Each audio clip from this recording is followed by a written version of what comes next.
on the same button as the squiggly, it's just the normal one without hitting shift. And then you're going to type in args, like args. Why do I have to type in all this random gibberish?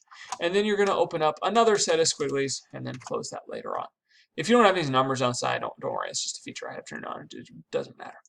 Okay, so this is basically you saying this is the name of my program and this is the main part of my program. Now we're actually going to want our program to do something. So our first program is going to be very simple. It's just going to print out a message to the screen. So it's just going to print out a special message at the bottom, and you can have it print out whatever you want. So you're going to write uppercase S system dot out dot print ln.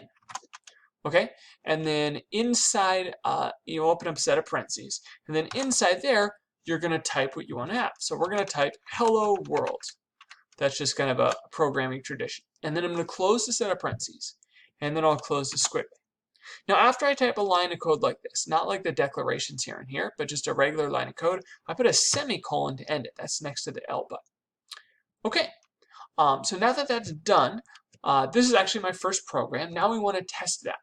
Anytime we make a program, we want to run it and make sure it works. So first off, we're going to save. So I'm going to go to File, Save As. I'm just going to save this on my desktop here. When you save a program in Java, or sorry, in JGrasp, actually Java, you need to make sure that the name of the file right here, this hello world.java, that needs to match the name of your public class. So the .java will get automatically added, but if this is public class hello world, you need to save it as hello world also. And again, JGrasp does that automatically. So let's hit save. Okay. So that's saved on my desktop, and you can see it says at the top of my screen. Now, when I want to go ahead and build this, I'm going to compile it. So what compiling does is it takes my code that I've written, this set of directions, and it turns it into an actual program to run. So I'm going to do that in the build menu, and the first one down is compile. So I'm going to hit compile, and then at the bottom of the screen, it should say operation complete. One thing also, this plus button right here is a quick way to compile as well. Okay. Now we actually want to run our program. So we'll go ahead and run our program. So we're going to go back to the build menu and then hit run. And that will let it work. Huh. So there it did. Oops, sorry. So down at the bottom of the screen, it printed out hello world. So that's when you run your program. Now anytime you make a change to this program, so I could say hello world, hear me roar, I could just put something else inside the quote. I'm going to hit build and compile. Okay, and then when I run that, now down at the bottom of the screen, it says my new message. And this is your first program. Now, one thing that's going to come up, if you made a mistake, when you hit compile, it might give you an error. Some of these errors are more obvious than others, but so for example, if you forget a semicolon, it's going to be pretty nice. When you hit compile, it just tells you it expected a semicolon. Just remind you to put a semicolon at the end of the line.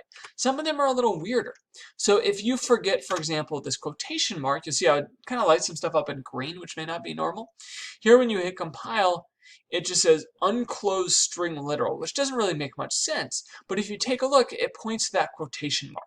So it has an arrow, it highlights this line of code and says your error is on this line and it's on this particular bit. So it's with the quotation that never got closed. And maybe that's something to help you remember that. Okay, some other things, you might misspell something. So maybe you misspell public or static. Hopefully not public, you gotta be careful with that word. But say you misspell static and hit compile. It gives me this totally bizarro error that just says identifier expected. That doesn't make any sense to me. But that's going to happen a lot of times. If you have an error that doesn't make sense, just look at what comes right before that or right after it, and then say, oh, I misspelled this. Same thing if you misspell like public las, you're probably going to get a pretty weird error there. You get a bunch of errors here. So that's just another sign. And it doesn't necessarily tell you what the error is, but it tells you kind of where it is. So that's useful. So we'll put the C in and that compiles. A lot of times you're going to get these errors. Most of the time when you make a program, it will not compile on the first try. So just be aware of that. Okay, one more thing I want to talk about is something called a comment. So you can do a comment, which is a note to yourself. So the way you do a comment is you do 2 slashes, a forward slash right next to the shift, the right shift. You just do slash slash and just write, this is a comment. I'm going to use these a lot in class. It's a good habit to get into. It's not something that actually changes your program. It does not affect my program. It actually doesn't even get read by the compiler, but it is a way to write notes to yourself. or anyone reading your code. So when I'm giving these lessons, I'm going to kind of annotate what certain lines do, and I can write that in a comment. So I can comment and say, like, this is the name of my program. Okay, and then this is the main part of my program. So, and I must always type it exactly like this. Okay. When you make different programs, you'll name them differently, but the public static void main string arg is always going to stay the same. So just copy paste it from whatever. There's no reason to memorize it. And then this line prints something to the screen when I run my program. So these are comments. They're useful to get in the habit of using. You can add more, of course. So you can just put in random comments like I am all, well, I don't want to be egotistical. Comp sci is awesome. And of course, if you want, you can print out like another line of code. You could just copy paste this down to the line under it. That bothers me.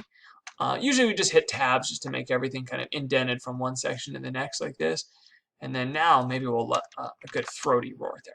Okay, and then again, I can compile that, and everything worked. I didn't have any errors there. You know, other errors, right? You might like misspell system, and it'll give you, you know, an error like this. Say, okay, system does not exist. Another indication is pointing to, okay, this doesn't work out.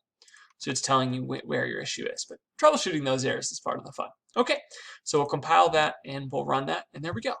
Now, when you want to turn this in, you're going to upload this to your Google Drive, and go ahead and do that now. Once this compiles and runs, you're going to go to the Google Drive folder. In Shared with Me, you probably have some folder, and here is where you'll upload. So you can just do right-click and upload the file, and then just upload it, you know, from wherever you saved it on your desktop. I think I saved it right here as Hello World. And make sure you upload the one with the G in it, not the dot class. You want to upload the G right there. Okay, well, thanks for watching, guys. I hope this helped. I hope you got your first program done, and we'll talk more when I see you guys next. Thanks.